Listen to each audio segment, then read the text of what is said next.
Hello, তো তোমরা দেখতেই পাচ্ছ আমি আর আমার মা বেরিয়ে পড়েছি কোচবিহার যাওয়ার উদ্দেশ্যে। কারণটা হচ্ছে আমরা মামার বাড়ি যাচ্ছি তাই। তো আমি আর মা গাড়িতে বসে পড়ছি আর কি, যাচ্ছি। আমি বলছি উড়ে উড়ে যাচ্ছি। তারপর ওইখান থেকে আবার হলদিবাড়ি গেলাম, মানে কোচবিহারে একদিন থাকার পর আবার হলদিবাড়িতে গেছি। এই যে হলদিবাড়ি, এটা বাস স্ট্যান্ড।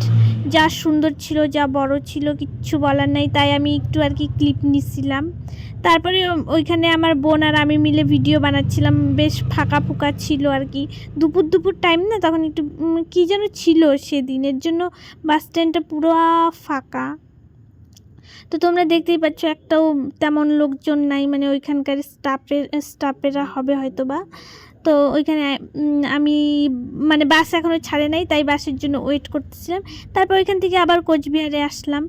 কোচবিহারে আসার পর সেদিন আমার দিদনকে নিয়ে আমি আর আমার আন্টি গেছিলাম চেক আপে।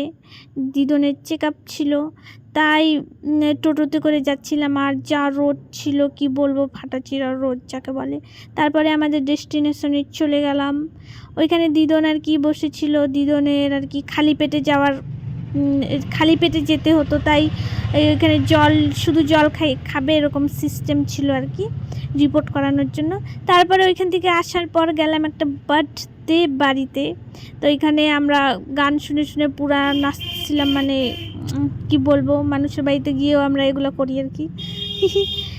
মেন কথাটা হচ্ছে রুমটায় আমরাই ছিলাম, কেউ ছিল না। মানে আমি, আমার বুনু, আমার ভাই, আমার মেশো, আর ওইদিকে আমার ছোটো মাসি, ওইদিকে আমার আন্টি, আর ওইটা হচ্ছে আমার মা, আর পেছনের বাচ্চাটাকে আমরা চিনি না। তো যাই হোক, এটাই ছিল আমাদের আর কি বার্থডে পার্টিতে যাওয়ার উদ্দেশ্য, যে আমরা ভালো মন্দ খাওয়া দাওয়া করে বাড়িতে ফিরতে পারি যেন।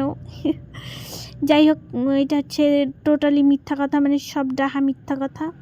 যা গল্প জমাইছিল আর কি ওরা সবাই মিলে, তাও আমি আর কি ভিডিও বানাচ্ছিলাম। জানতাম না যে এই ভিডিওটা আর কি আমি আর কি বানায়ে পোস্ট করব, তাও ভাবলাম এটা একটা ছোট্ট স্মৃতি হিসাবে থাক, তাই না? So by.